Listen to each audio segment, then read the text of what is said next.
गुस्सा में भर करके बबरा भान को बेसा का पुत्र कह देता है। बबरा भान बेसा पुत्र का नाम सुनते समय अर्जुन का बबरा भान आग बबूला हो जाता है। कहता है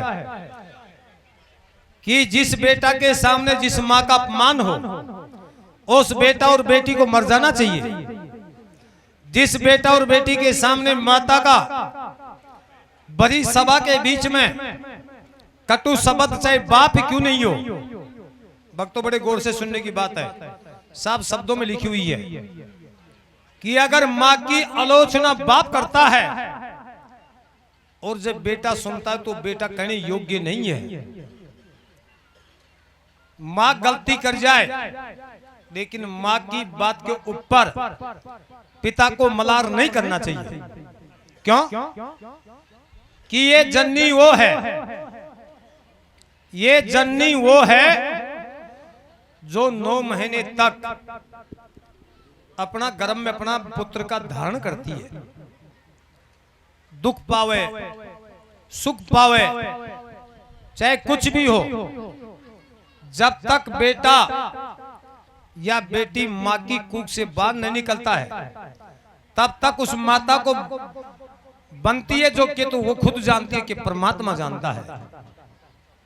और जब वो बेटा और वो बेटी उसके सामने आकर के अपनी माँ की बुराई माँ की आलोचना सुने तो उसका जैसा बेटा और माँ भी नहीं है, उसका बेटा जैसा पापी भी नहीं है संसार में।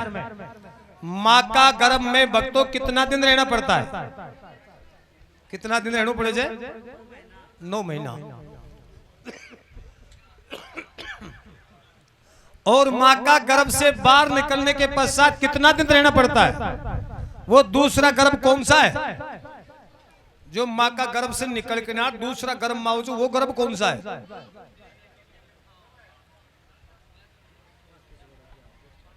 जो माँ का गर्भ से बाहर निकल गया दूसरा गर्भ में आ गया वो गर्भ कौन सा है? कौन मालूम? कौन मालूम? वो दूसरा गर्भ कौन सा है?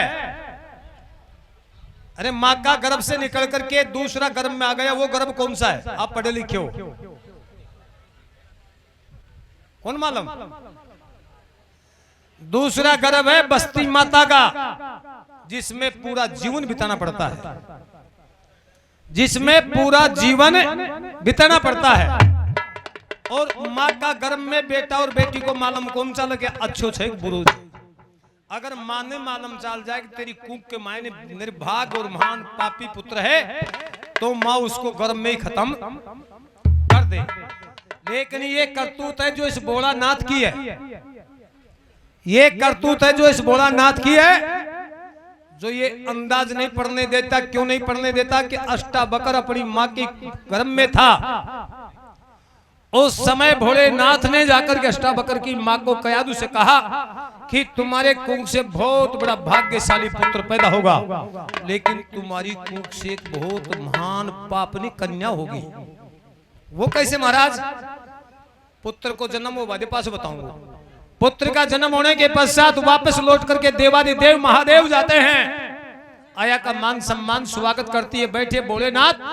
भोलेनाथ बैठता। जब वो लड़की 9 महीना पूरा हो चुका था, 3 रोज जन्म लेने में घट रहे थे, जब उसने हाथ जोड़ करके कहा कि मेरा पुत्र के लिए तो तुमने ये कहा था और मेरे कूख से देख, अब बताइए मेरी कूख से क्या होगा? बोले तेरी कूख से लड़की पैदा होगी। मेरा मुंडा में जबान निकल जाए तो वो सत्यवती वापस नहीं हो सकती। कैसी होगी? बोले वो वैसा होगी। और माँ को शीत निकल गई। जब माँ ने कटार उठा करके बोलो जन्म लेवा में कितना दिन बाकी? बोलो 3 दिन।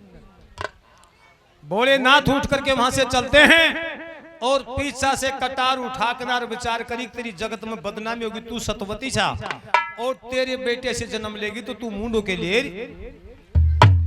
ये सत्य की बात है। और जब तलवार निकाल करके पहना करके अपना पेट में दरबा लागी तो माँ पार्वती जार शंकर का पगन पकड़ी। बोले क्या करियो? ये भोलानाथ ये तुमने क्या किया? बोलो मैंने क्या किया?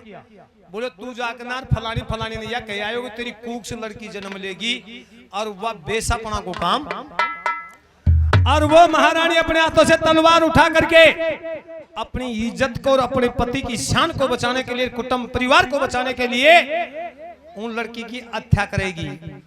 ये महाराज जगत ने पतो चला जाएगा तो लड़की को तो कोई सर्वनाश करता रहेगा, लड़की को, लड़का को, लड़की को। आप कृपा निदान दया करिए, दया करिए। जब भोलानाथ वहां से चल करके आता है और आकनार बांग तो पी लियो और कदे 2 प्लेटा नून खाए, कदे नून खाए जना आदि सातू नून जडेरा आदि सातू नून हाथ जोड़ बोले महाराज या क्या करे? बोले तलवार आत्मा से नीचे धर दे।